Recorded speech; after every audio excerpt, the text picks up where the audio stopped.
ಹಾ, ಕೊಡಮ್ಮ. ಚೆನ್ನಾಗಿದ್ಯನವ್ವ? ಹಾ ಆಂಟಿ, ಚೆನ್ನಾಗಿದ್ದೀನಿ. ಈ ಕಾಫಿ ಖಾಲಿ ಆಗೋದ್ರೊಳಗೆ ಇರಬರ ವಿಷಯ ಎಲ್ಲ ತಿಳ್ಕೊಂಡ್ಬಿಡ್ಬೇಕು. ಅಲ್ಲ ಕಣಮ್ಮ ಚೈತ್ರ, ಈಗ ನೀನ್ ಬೆಂಗಳೂರಲ್ಲಿ ಏನ್ ಮಾಡ್ಕೊಂಡಿರೋದು? ಅಂದ್ರೆ ಆಂಟಿ, ನಾನು ಇವಾಗೆಲ್ಲ ಸುಮ್ನೆ ಯಾರ ಜೊತೆನೂ ಹಂಗೆ ಮಾತಾಡಕ್ ಹೋಗಲ್ಲ. ನಾನು ಏನೇ ಮಾತಾಡಿದ್ರು ಸ್ವಲ್ಪ ಚಾರ್ಜ್ ಮಾಡ್ತೀನಿ.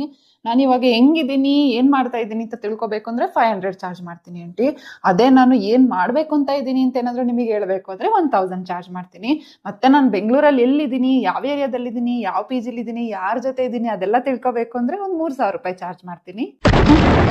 ಅದ್ರ ಮೇಲೆ ನೀವೇನಾದ್ರೂ ಬೆಂಗಳೂರಲ್ಲಿ ಹೆಂಗಿರ್ಬೇಕು, ಯಾರ ಜೊತೆ ಹೆಂಗ್ ಮಾತಾಡ್ಬೇಕು ಅಂತ ಏನಾದ್ರೂ ಸಜೆಷನ್ಸ್ ಕೊಡಕ್ ಬಂದ್ರೆ ಆ ಸಜೆಷನ್ಸ್ ನಾನ್ ತಗೋಬೇಕಂದ್ರೆ ಅದಕ್ಕೊಂದು 5000 ರೂಪಾಯಿ ಚಾರ್ಜ್ ಮಾಡ್ತೀನಿ.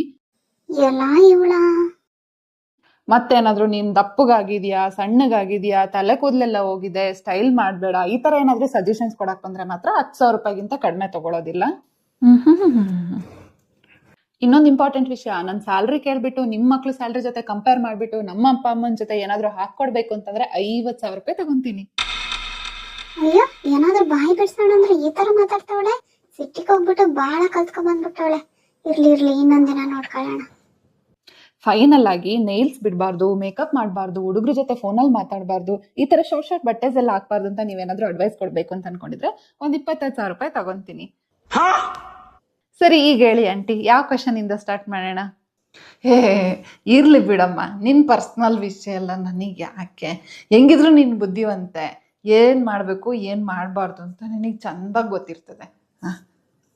ಅಯ್ಯಯ್ಯೋ, ಬೇಗ ಕೊಡಿ, ಜಾಗ ಖಾಲಿ ಮಾಡ್ಬೇಕು, ಇಲ್ಲಾಂದ್ರೆ ಅದಕ್ಕೂ ಮತ್ತೆ ದುಡ್ಡು ಕೇಳಿದ್ರೆ ಕಷ್ಟ. ಸರಿ ಕಣಕ್ಕ, ನಾನಿನ್ ಹೋಗ್ ಬರ್ತೀನಿ, ಪಕ್ಕದ ಮನೆಗೆ ಹೋಗೋಕ್ಕಿದೆ. Bye aunty.